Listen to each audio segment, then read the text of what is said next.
And it wasn't until like social media that I learned of the term child free. And that would be like 6-7 years ago.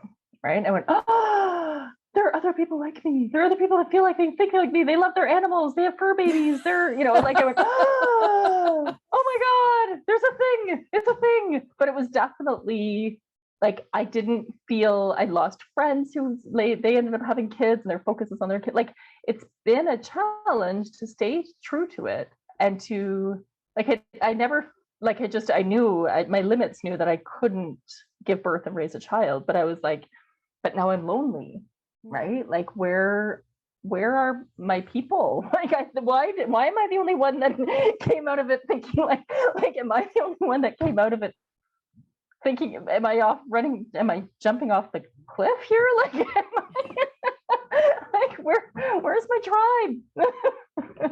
Yeah, and I think that's one reason why I gravitate towards stories like this is because you sharing your story, hopefully, other people won't feel as alone, because it was one of the hardest things. And I know now I was totally not alone in having a really hard time with a newborn. Right. Actually, I was okay until he was about 4 months old. And right around the time my hair started falling out in chunks was, so I knew it was partially hormonal. But I got postpartum mood disorder, and it was brutal. Yeah. And I've said to other people, like, we look around and everyone else looks like they have it together in whatever question, however we feel we don't have it together or feel alone. We look around and we often don't see other people kind of like us.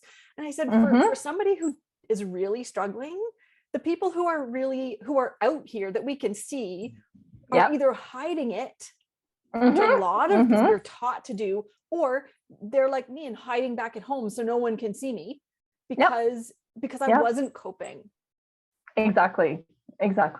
Yeah. So, and it's like secret, and our world COVID, it made us more isolated in that way and not connecting. But it's just our world and our techno world, there's the image of perfection going on in social media, and then the reality, and not enough. Like, there used to be communities of support that we'd be like, hey, I got your back. Hey, how are you doing today? Hey, what's going on? That kind of sharing, for sure.